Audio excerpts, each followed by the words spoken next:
Trach care. Objectives from the Board of Nursing. Define trach care. State 2 reasons trach tubes are inserted. Discuss types of tracheostomy tubes. Discuss the procedure for cleaning a tracheostomy tube. Single cannula, double cannula. Discuss the procedure for suctioning an established tracheostomy. New trach care may be performed only by an RN. The client is considered to have an established tracheostomy when all of the following are present.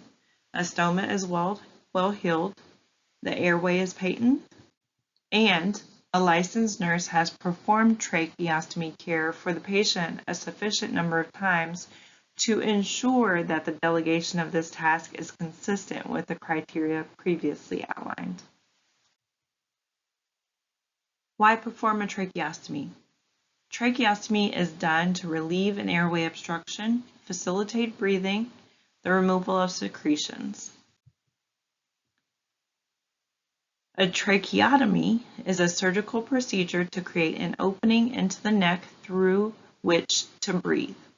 The external opening on the skin surface is called a stoma. Eventually, it will heal and remain open. This is a direct passageway to the lungs. The cannula is the indwelling tube that is inserted through the stoma to maintain patency.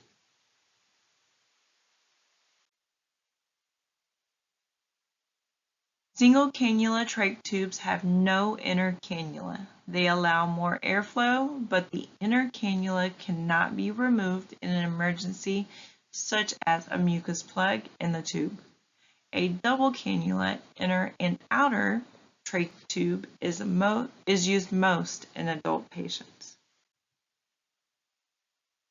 The outside of the trach has a flat plate with a flange on each side that is fastened to twill tape or a Velcro trach tie, which encircles the patient's neck. These devices help hold the device in place.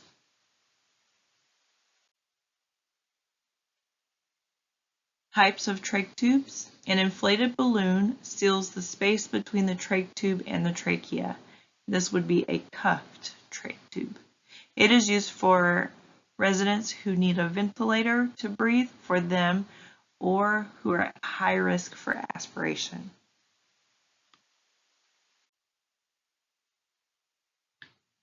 An uncuffed trach tube.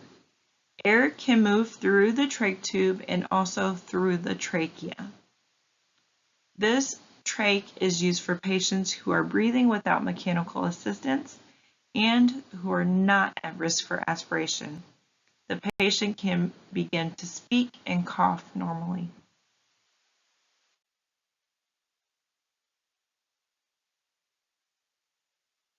Additional types of trachs. A fenestrated outer cannula. This type is used for patients who are weaning off their trachs.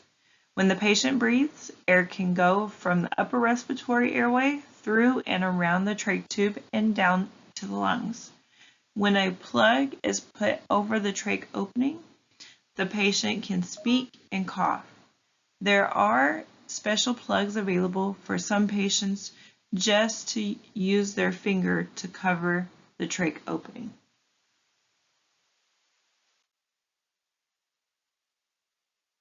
If a trach comes out, call the nurse immediately. There should always be a spare trach, usually one size smaller, at the bedside to be used in an emergency.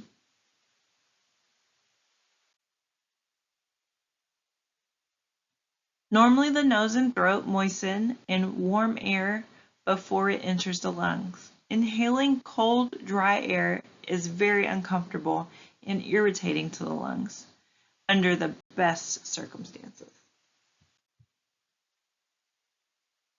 Because the tracheostomy bypasses the normal breathing structures, the patient's body cannot use its normal protective mechanism to warm, moisten, or filter the air. Therefore, warm, humidified oxygen is often administered to patients via a trach collar.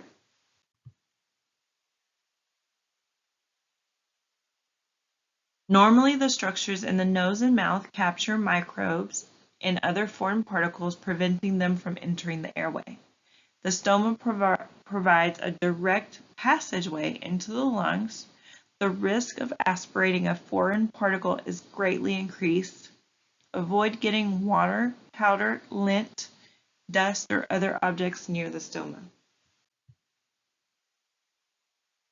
The tracheostoma provides an open pathway for bacteria to enter and cause serious infections. Use faultless, sterile technique, precise medical asepsis, and practice frequent hand washing.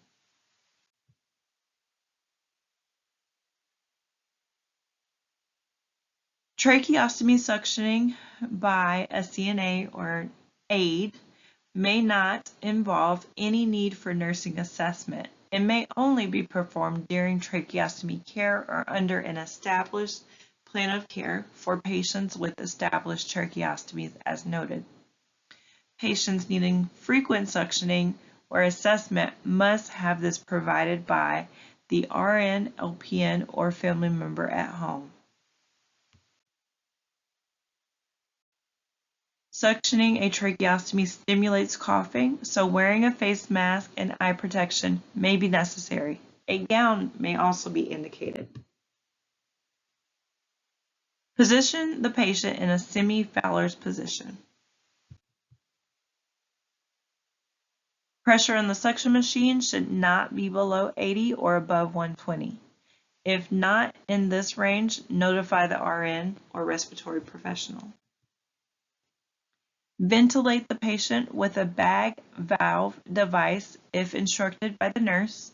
The bag valve mask is connected to tubing and attached to the oxygen flow meter. Should be set for 15 liters per minute or as instructed. Observe and report. Patient's reaction to and tolerance of procedure, change in vital signs, change in the patient's color, changes in pulse oximeter or other vital signs. Color and character of secretions should be thin, white, translucent secretions are slightly sticky. Goals: to keep the stoma and cannulas clean and free from obstruction, to prevent H2O and solid foreign matter from entering the lungs, to prevent skin irritation and breakdown, and to prevent infection. Clean the inner cannula as directed by the nurse. After reinserting the inner cannula, turn the adapter on the distal end clockwise to lock it in place. Clean gently but thoroughly around the stoma, opening the outer cannula. The trach dressing is a lint-free 4x4 gauze sponge. It is used to absorb perspiration and secretions, preventing skin irritation. The dressing is split in the center so it can be positioned around the outer cannula. When the dressing is inserted, the split faces upward toward the patient's face. Regular gauze sponges should not be cut because lint and threads in the gauze may accidentally enter the stoma. If the split dressing is not available, a sterile gauze sponge may be folded and inserted so that it surrounds the cannula.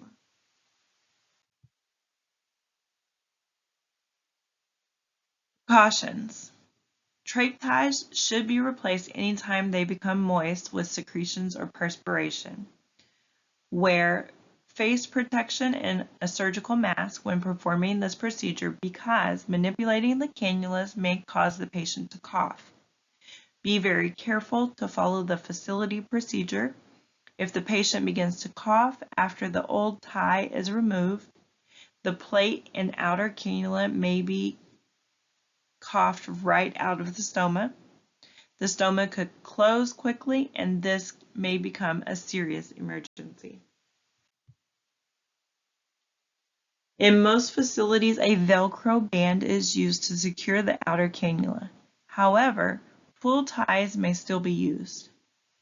The trach ties are inserted into a hole in the phalange on either side of the neck. Gauze roller bandage should not be used due to unraveling.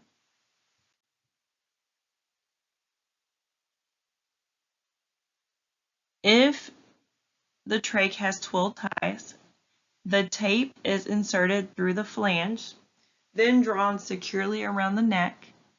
It is tied in 2 double knots at the sides. The old ties are not removed until the new ties are in place. Avoid tying in the back of the neck. The flat plate to the outer cannula should be flat against the patient's neck. You should be able to place 1 or 2 fingers between the tape and the neck. The ties should not hold the tracheostomy firmly in place. The ties should hold the tracheostomy firmly in place so it cannot be coughed out, but should not be too tight.